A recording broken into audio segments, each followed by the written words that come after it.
एक बार की बात है। लाडो चिड़िया बहुत ही छोटी थी। तभी उसके पिता का देहांत हो गया, जिससे कि लाडो चिड़िया की माँ उसे अकेले ही पालती थी और परिश्रम से उसे पाल पोस कर बड़ा कर रही थी। लाडो चिड़िया की शादी का समय आता है और उसकी माता कहती है कि लाडो, अब तुम बड़ी हो गई हो और अब मैं भी बूढ़ी हो गई हूँ। अब मुझे तुम्हारी शादी कर देनी चाहिए। लाडो कहती है, ठीक है माँ, जैसा आपको ठीक लगे। यह सुनकर लाडो चिड़िया की माँ लाडो के लिए लड़का ढूंढने लगती है और जल्दी उन्हें एक लड़का मिल जाता है, जिससे लाडो की शादी करा देते हैं। धीरे धीरे सब कुछ लाडो के जीवन में अच्छा ही चल रहा था। तभी अचानक से उसके पति को बाज पक्षी घेर लेता है और उसे अपना शिकार बना लेते हैं और पेड़ पर टांग कर बांध देते हैं, जिससे कि वह मर जाता है। धीरे धीरे यह बात लाडो चिड़िया के घर पता चलती है। यह सुनकर सभी भौचक्के हो जाते हैं और लाडो बेहोश हो जाती है। पास बैठी लाडो चिड़िया की बेटी कहती है, यह क्या हो गया तुम्हें माँ? तभी डॉक्टर को बुलाया जाता है और उसका इलाज कराया जाता है।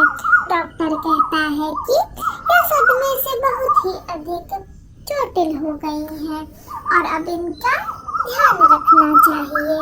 डॉक्टर के जाने के बाद लाडो चिड़िया की सास बोली, तुम मेरे बेटे के जीवन में जब से आई हो तब से वह बहुत दुखी है और आज मेरा बेटा भी मर गया और तुम्हें जरा भी दुख नहीं समझ आता। यह सुनकर लाडो कूट कूट कर रोने लगी और कही, ऐसा नहीं है माँ, मेरा भी वह पति था, अब मैं क्या करूँगी। सुनकर लाडो की सास बोली, अब तो तुम्हारा पति मर गया, अब तुम्हें यह घर छोड़ना पड़ेगा और यहाँ से जाना पड़ेगा। यह सुनकर लाडो बोली, मेरी छोटी सी बच्ची है, मैं कहाँ जाऊँगी, मेरे पास कुछ भी नहीं है। लाडो की सास बोली, मुझे नहीं पता, तुम बस यहाँ से चली जाओ।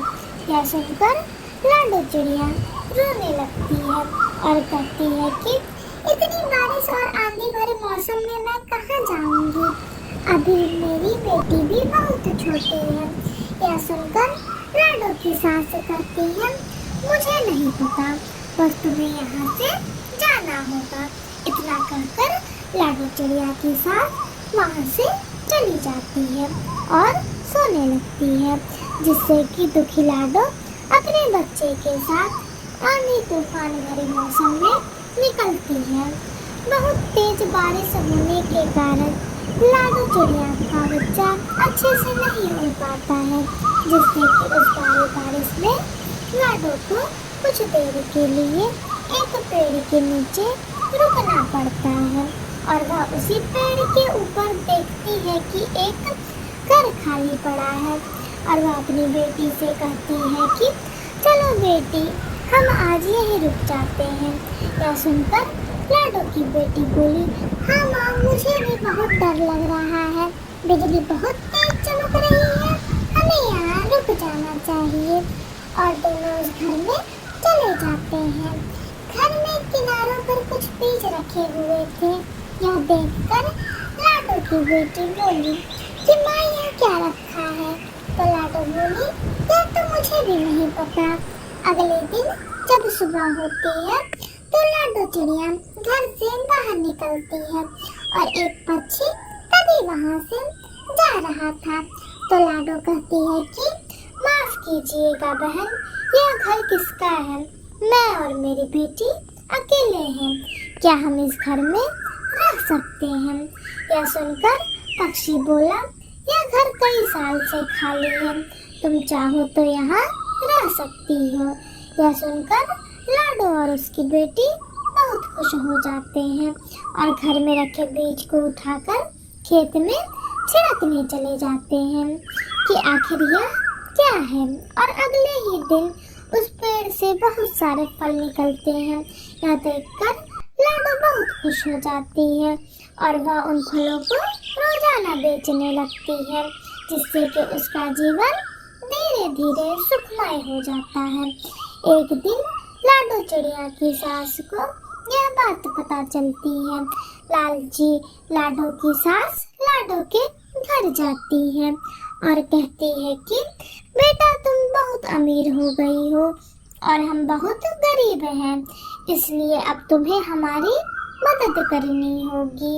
यह सुनकर लाडो बोली, आप मेरी माँ समान हैं। निश्चल लाडो चिड़िया अपनी सास को पैसे दे देती है और कहती है कि माँ अभी तो मेरे पास इतने ही पैसे हैं, कल मैं फल बेचकर आपको और पैसे दे दूंगी।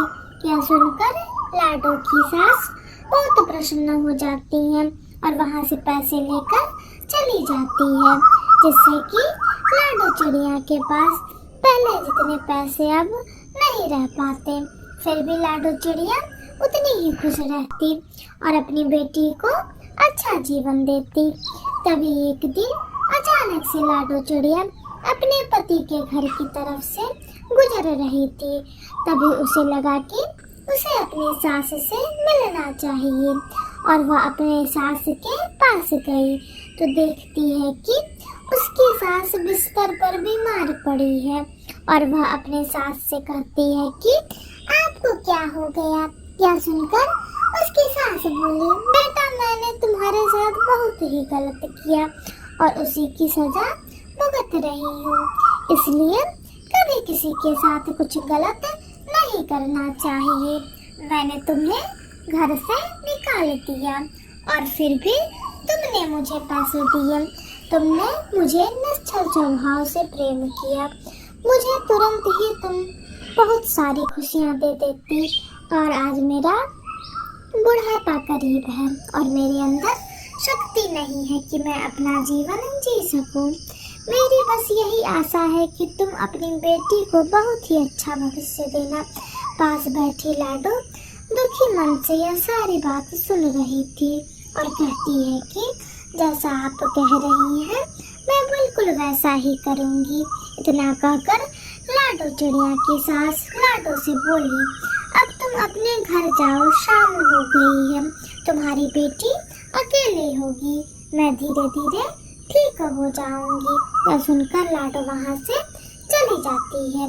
इसलिए कहा भी जाता है कि परिस्थिति चाहे जैसी भी हो, कभी किसी का दिल नहीं दुखाना चाहिए। एक बार की बात है, लाडो चिड़िया अपने पति कालू कौवे के साथ रहती थी।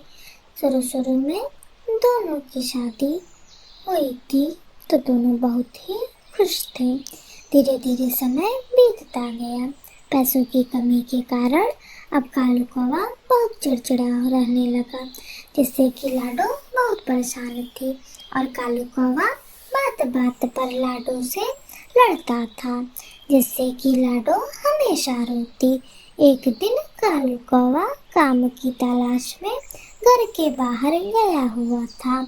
तभी उदास बैठी लाडो की दोस्त मीनू उससे मिलने आती है और मीनू बोली, क्या हुआ लाडो, बड़ी उदास हो।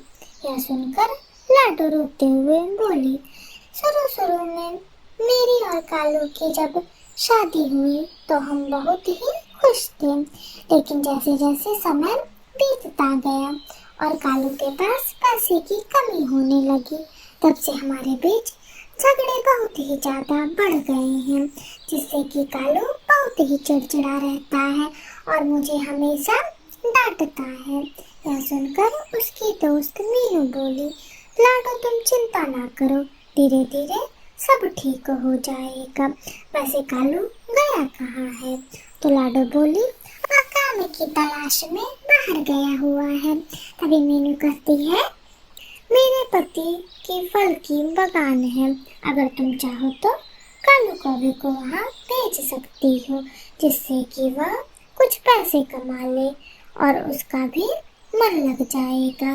यह सुनकर लाडो बहुत खुश हुई और शाम में जब कालू घर आया तो निराश कालू बैठा हुआ था। तभी लाडो बोली, क्या हुआ कालू?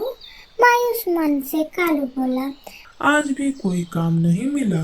तभी लाडो चिड़िया उसे बोली, आज मेरी दोस्त मीनू आई थी। उसने बताया कि उसके पति की फलों की बागान है और उसे काम के लिए एक पक्षी की सहायता चाहिए, तो तुम जाकर उससे बात कर लो। वह मेरी बहुत ही अच्छी सहेली है, वह मुझे अच्छे ही पैसे देगी। यह सुनकर कालू लाडो की बात मान लेता है और अगले दिन कालू मीनू चिड़िया के घर जाता है। मीनू कहती है कि कालू भैया बैठो। कालू कहता है कि आप मुझे काम बता दीजिए। और मीनू चिड़िया का पति उसे काम के लिए खेत ले जाता है। और कालू वहाँ मन लगाकर काम करता है, जिससे कि अब समय बीतता जाता है और कालू को महीने के अंतिम में पैसे मिलते हैं, जिससे कि कालू बहुत ही खुश हो जाता है। फिर वह मन ही मन सोचता है कि पैसे न होने के कारण मैंने लाडो से बहुत लड़ाई की, फिर भी उसने मेरा साथ नहीं छोड़ा। मैं उसका बहुत ही आभारी हूँ। और वह यह सोचते सोचते घर जाता है। लाडो उसका इंतजार करती है। तभी वह लाडो के पास जाता है और कहता है, मुझे माफ कर दो लाडो, मैंने हमेशा तुम्हें डांटा और अपना सारा गुस्सा तुम्हारे ऊपर उतार दिया, फिर भी तुमने मेरा साथ नहीं छोड़ा। यह सुनकर लाडो बोली, हम दोनों तो आपस में सुख दुख के साथी हैं, इसलिए हम दोनों को एक दूसरे की मदद करनी चाहिए। हम दोनों हमेशा साथ रहेंगे। यह सुनकर कालू को बहुत अच्छा लगा। और वह लाडो को अपने सीने से लगा लेता है, जिससे कि अब लाडो की जिंदगी में खुशी आ जाती है। समय बीतने के साथ ही एक दिन उसकी दोस्त मीनू आती है और कहती है कि क्या हुआ लाडो, अब तुम खुश तो हो ना? यह सुनकर लाडो बोली, हाँ बहन, तुमने मेरे जीवन में बहुत बड़ी खुशी दी है। मैं जीवन भर तुम्हारी आभारी रहूंगी। तभी मीनू बोली, नहीं, तुम्हारा पति कालू बहुत परिश्रमी है, वह उसके परिश्रम की कमाई है, इसमें मेरा कोई सहयोग नहीं है। मैंने तो बस उसे काम दिया है। यह सुनकर लाडो बहुत ही प्रसन्न हो जाती है और मीनू अपने घर चली जाती है।